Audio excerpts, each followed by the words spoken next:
Hello. Welcome to the basement. David Bradley here. Boy, that light is certainly reflecting on those glasses there. All right, so what am I doing? Da-da-da. I have a Playboy magazine here. I already started to read this article by Bernstein and Woodward, and when we last were here, they had gone and talked to a bunch of grand jurors, and then somebody, in fact, did complain to the judge that people appeared thinking that they knew what they knew, or that they were on the grand jury, which must be secret and all that. So, let's see. I'll just read a little bit of last. But Bradley was worried. Sirica, the chief judge of the United States District Court for the District of Columbia, was known as Maximum John because of the stiff punishments he imposed. Late in the afternoon, Bradley told the reporters to be in Williams' office at 9 in the morning. Things look a little better, he said. Williams talked to Sirica and to the prosecutors. He thinks he can keep you out of the slam. The next morning, Williams was pacing around his handsome office. John Sirica is some kind of pissed at you fellows, he said. We had to do a lot of convincing to keep your asses out of jail.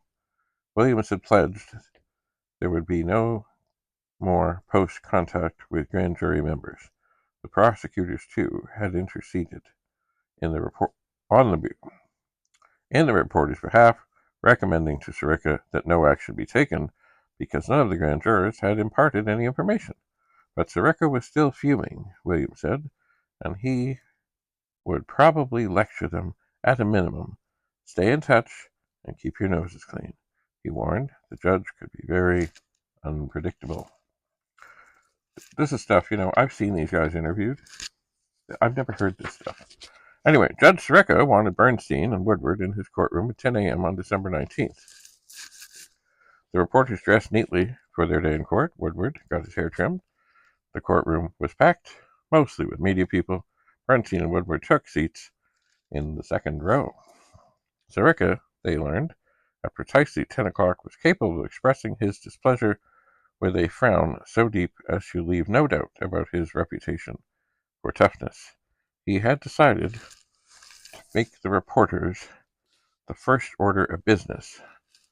The grand jurors had entered the courtroom. The audience obeyed the command of all rise.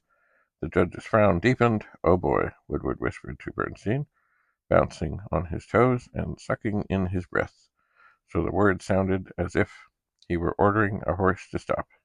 Bernstein was contemplating which fate he preferred, the indignity of being stripped naked in front of his colleagues for his half-assed conduct, or the mitigating honor of being dispatched by Maximum John. It has recently come to my attention, Sirica began, recounting the unfortunate facts. Grand jurors had been approached over the weekend of December 2nd and 3rd in an attempt to get information, but the investigation apparently had not been compromised. The jurors were to be commended for their silence. Their resolve could only be strengthened if once more they were reminded of the oath that bound their deliberation sacred and secret. The judge peered out into the audience. Now I want it understood by the person who approached members of this grand jury that the court regards the matter as extremely serious. The reporters were hanging on the judge's every word now, less confident than before that Williams and the prosecutors had been convincing in their arguments. Sirica was scowling. He noted thoughtfully that the person who had attempted to subvert the sanctity of the grand jury proceedings was neither defendant nor counsel, but a news media representative, a buzz in the assembled press corps. Who among them, Bernstein and Woodward, waited for the judge to unmask them and maybe call on them to throw themselves on the mercy of the court. First, however, Sirica wanted to point out the legal ramifications and to remind the Assembly that attempting to gain information from a grand juror is, at least potentially, a contemptuous offense. Then he excused the grand jury and strode from the court. The clerk declared a recess. It took the reporters several moments to understand what had happened. That was the end of it. They had gone free.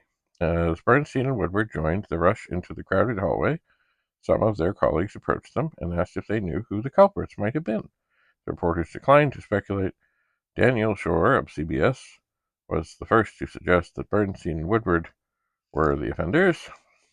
Hearsay, innuendo, and character assassination, Bernstein protested.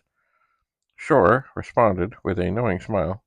The reporters had reluctantly agreed on their way out of the courtroom that they would deny the allegations outright only as a last resort. If pressed, maybe they could get by with indignation and artful footwork. The confused scene in the hallway did not lend itself to careful thought. 24 of their colleagues were shouting their private theories or polling one another in search of the guilty party. Accused again. Accused again, Woodward said, the first thing that came into his head. The grand jury conduct had taken place over the first weekend in December. That was 6 weeks after he and Bernstein had written a major story. Somehow, the compelling illogic of the syllogism got by. Bernstein feeling grubby, listened raptly to another newsman explain why the offender was probably a radio or television reporter, not someone from a newspaper. Sirica specifically used the phrase news media representative. One newsman said, that's the term he always uses when he talks about radio and television reporters. When he means newspaper reporters, he says press. Yeah, said Bernstein, he thought. He had noticed that too. They were trying to avoid a colleague who was interviewing reporters in the hallway about the session in Sirica's courtroom, but he caught up with Woodward near the elevator and asked point blank if the judge had referring to him or Bernstein. Come off it. What do you think? Woodward answered angrily. The man persisted. Well, was it one of them or wasn't it? Yes or no? Listen, Woodward snapped. Do you want a quote? Are we talking for the record? I mean, are you serious? Because if you are, I'll give you something all right. Sorry, Bob. I didn't think you'd take me seriously, he told Woodward. The danger passed. The nightmare vision that had haunted them all day, Ron Ziegler, at the podium, demanding that they be the object of a full federal investigation, or some such thing, disappeared. They tried to imagine what choice phrases he might use. Jury tampering? And they realized they didn't have the stomach for this kind of exercise. They felt lousy. They had not broken the law when they visited the grand jurors. That much seemed certain, but they had sailed around it and exposed others to danger. They had dodged, evaded, misrepresented, suggested, and intimidated, even if they had not lied outright. They had chosen expediency over principle, and, caught in the act, their role had been covered up. 2 weeks. Oh, now there's a line. Boop. So this is like a new section. 2 weeks before their near escape in Judge Sirica's courtroom, the reporters had decided to return to more conventional sources. On December the 5th, Bernstein signed a postcard out of the office garage and drove to an apartment several miles away. It was about 8 o'clock when he knocked on the door. The woman he was looking for answered, but when he told her his name, she did not open the door. She slipped a piece of paper underneath it with her unlisted telephone number written on it. Call me later this evening, she said, adding, your articles have been excellent. The woman was in a position to have considerable knowledge of the secret activities of the White House and Committee to Re-elect the President, otherwise known as the CRP. Bernstein had attempted to contact her before, but she had rejected every approach. He drove back to the office and dialed the number. Her voice was unsteady and nervous. At this point, I don't trust a soul, she said. but I respect your position. She asked Bernstein if Bernstein was calling from a safe phone. He was at the desk of a reporter on the Maryland staff. He thought so. I am forced to agree 100% with Ben Bradley. The truth hasn't been told, she said. Bernstein printed the letter Z on, turning the page,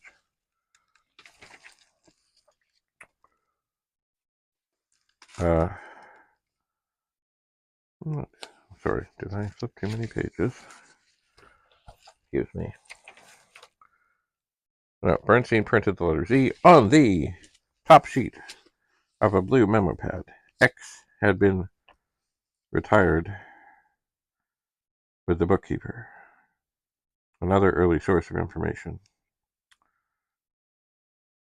My boss calls it a whitewash, said Z. 2 years ago, I never would have believed any of this, but the facts are overwhelming. She advised Bernstein to reread carefully the reporter's own stories. There is more truth in there than you must have realized, many clues. You're doing very well, but you could do a lot better. It's a question of putting on more pressure. She refused to be interrogated and laid down the ground rules. She would point the reporters in the right direction to help them fill in some of the right names in the right places, certain hints, key avenues to pursue. She would answer questions only in the most general way, if at all. Much of what she called her message might seem vague, partly because even she didn't understand things completely, and because the information would be difficult to sort out. Your perseverance has been admirable, she said. Apply it to what I say. Bernstein, who had no idea what to expect, thought she sounded like some kind of mystic. She began with Haldeman. Someone had to pull the strings. You have a lot of company in thinking it's Haldeman. John Dean is very interesting. It would be really interesting to know what Dean's investigation really was. His involvement went way beyond that. Magruder and Mitchell are very definitely involved. Mitchell requires more perseverance. Bernstein had already interrupted her several times, but she would not be more specific. Involving what? Dirty tricks? Wiretapping? She advised him to consider Haldeman, Ehrlichman, Colson, and Robert Mardian as a group.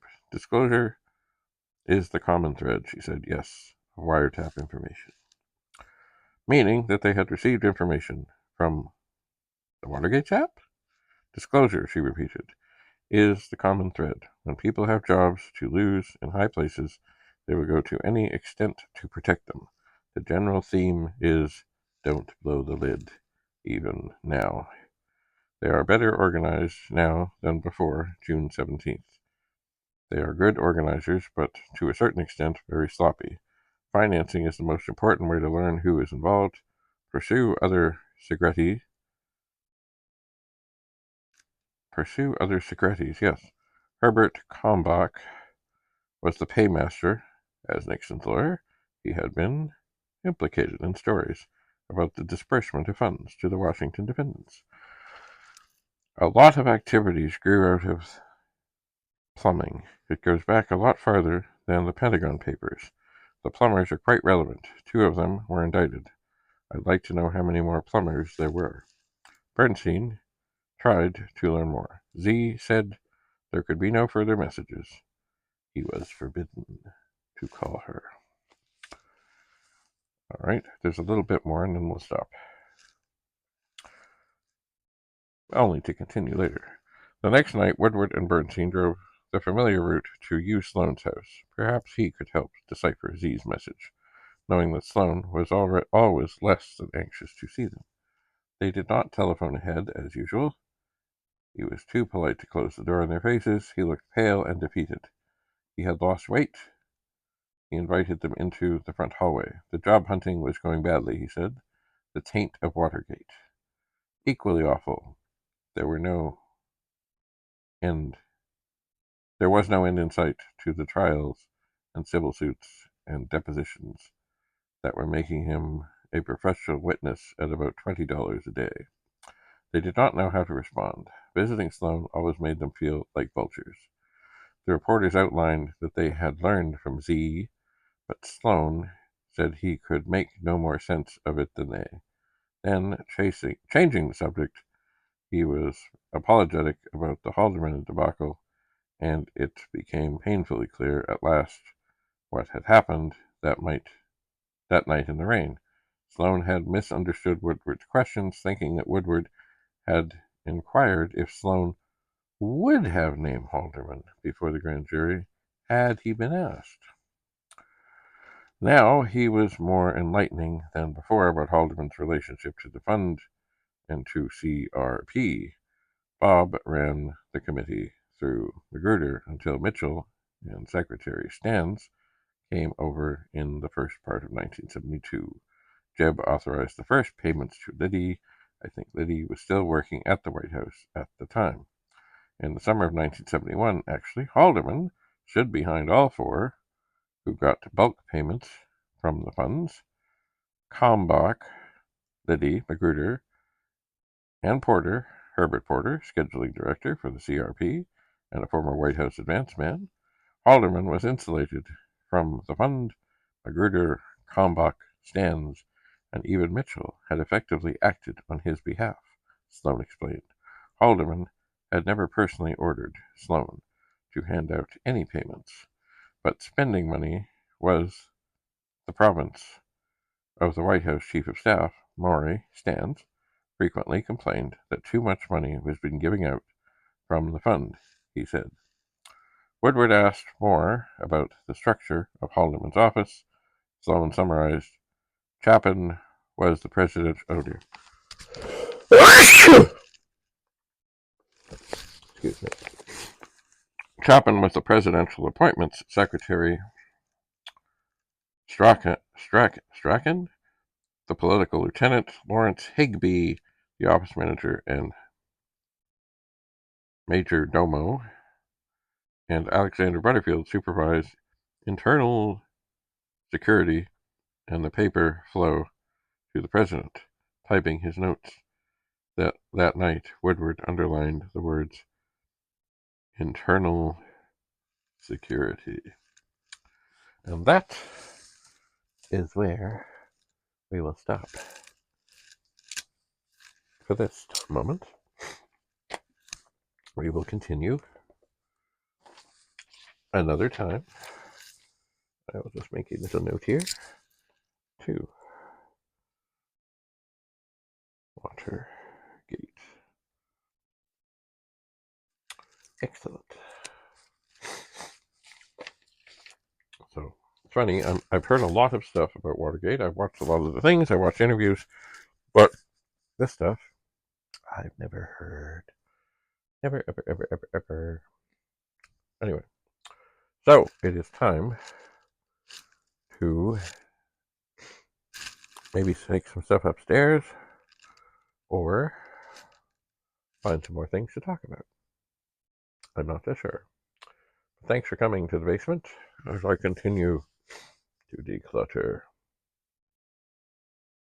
Bye for now.